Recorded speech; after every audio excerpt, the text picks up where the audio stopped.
Hey, so this is Nick Tang with Superior Investors.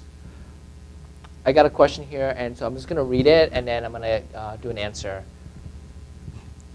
Hey Nick, great idea on the video newsletter. Looking forward to it.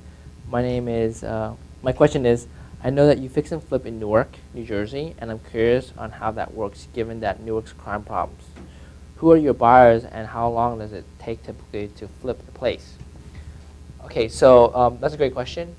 And just so you know, a lot of people that start investing, one of the things they do is, they're just focused on price. Like, they're only aware of price, meaning like some wholesaler sends them a deal. After repair value of the property, let's say it's $200,000, and you can buy it from this wholesaler for $100,000. It needs $20,000, $30,000 worth of work, and so, in terms of price, those numbers make sense because it's 65 cents a dollar, 65% of ARV. But a lot of times, rehabbers or first-time rehabbers or new fix and flip investors, they never look at like who's the buyer that's going to buy the finished product, right? And so for a city like Newark, Newark is predominantly a renter city. So if you go on to census.gov and look up Newark, New Jersey, you'll see that the renter ratio is higher than the owner occupancy ratio. And so that right there alone tells you that what? Tells you that predominantly people there are renting, not becoming owners. And so who are actually buying there, right? And so and then if you go next door, let's say you go to Maplewood, New Jersey, you'll see that the renter ratio is very less compared to the ownership ratio. And so just comparing those two towns alone, if you had a fix and flip in Maplewood, New Jersey, listing the house on MLS alone will be very easy to sell because people are already looking forward and want to move there. Whereas in Newark, being that the renter ratio is higher than the owner occupancy ratio, who's actually buying there?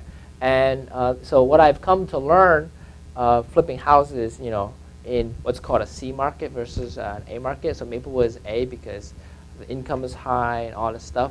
If you want more information on what an A market is and a C market is, you should get my program on the market cycles and how to invest in them. But being that Newark is a C market, and it's not just any particular C market, but it's a renter C market. That means that it's predominantly renters. How do you sell? How do you actually flip a property there?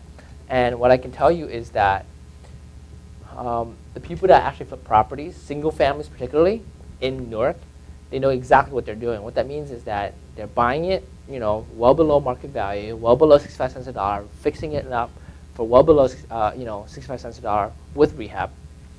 And then what they do is they either have access to a lot of real estate themselves, meaning like rental properties, and because of that, they get a lot of people that apply to rent properties in Newark already, and then they see the rent, they look at the rental applications, and they're like, oh, okay, you have a decent deposit, you have a great credit score, you've been living in Newark for a while, why don't you just buy this place I have versus becoming a renter? And so what I'm trying to say here is the way they flip in Newark is they have a portfolio of rental properties, they get applicants that they see, they qualify the rental applicant as a potential buyer, and then they sell them the property. So it's not a natural sale, right? Because a natural sale would be you list the property on MLS, and then someone is already interested in buying in that area. They make an offer through a realtor, and they buy. The thing about Newark is you can do it that way, but you can't rely on it that way because how many people are racing to become an owner occupant in Newark? The only people that actually are okay or want to become an owner occupant in Newark are people that's already living there. And so with that said, you have to be aware that that's a way to actually flip the property. Another way is to if you have access to what's called the MLS, look up to see all the to identify who is the agent that actually did the most sales, okay? In terms of, most sales in terms of owner occupants, meaning they actually sold the house in Newark. And whatever loan type, FHA, whatever it is, identify who that is, and then ask that person to list your house for you.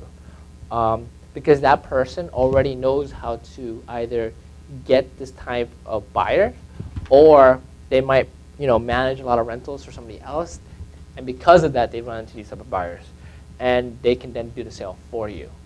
And so there's really three ways to do sale. One is you list it on MLS, and you hope and wait till someone makes an offer to buy. The other way is you yourself as the flipper have a lot of rental properties, and because of that, you run into an applicant that actually qualifies to buy, and then you introduce them to your property and sell it to them at retail. Or number three is you have access to MLS, you identify the agent that's doing the most sales. From there, get that agent to list your house for you, and then let them do their job. So those are the three ways to actually flip properties in Newark. And then the other question is, how long does it typically take? So if you list it on MLS, and you just list it with any random agent, it could take you forever, meaning it might never even sell. Because again, like I said, the course of the sale in Newark is not a natural course. It's not a natural course because, like I said, with Maplewood, people are racing to buy and become owner occupants there. With Newark, they're not. And so, why in the world would anybody buy, in Newark? And the only reason they would buy is they weren't aware that they could buy and that they already kind of, in a way, live in Newark. And so, in a way, if you list it with any random agent, you might never sell. As for being a landlord already in the area and running to applications or applicants, you can sell it really quickly. And then number three is identifying the right agent from the very beginning. You can sell it very quickly. Okay, like when I say quickly, like in a month or 2 months, that's it. Okay. And then I'm gonna finish reading this. P.S. I remember the last meeting you mentioned helping people out with a path to ownership program. Perhaps you can elaborate. Newark is ideally located for me with respect to investing, but I've always been deterred by the crime problems. So yeah, a lot of people that are renters in Newark, or even any C market, because Newark to me is a C market, a lot of times they're not aware that they qualify to become an owner. And the craziest part is at times, if they buy a property, the mortgage payments, taxes, and insurance is actually cheaper than their rental payment to us. And so in a way, helping renters become an owner is actually good as an investor, because you're really helping people become an owner. At the same time, you're helping them save money. And then, being that it's a C market, properties are, selling for $50,000, $100,000, $150,000, $200,000, and because of that, you can buy it for $50,000, sell it for $150,000, make like $75,000, $100,000, and at the same time help someone become an owner. And so, what's the path? What's the path to ownership program?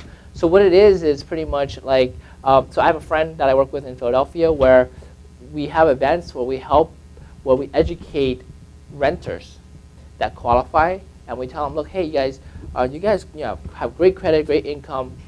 Let us help you become an owner. Let us introduce you to properties that we have access to, where the down payment is very, very little. Like FHA down payment is 3.5%, and then not only that, but as a seller, you can do sales concession to assist in closing costs, reimbursements of all these things, and even down payment. And so because of that, that's what we call a path to ownership program. If you guys enjoyed the video, like I said, I'm with Superior Investors. Join our club and ask your questions, and then I'll go on to the web.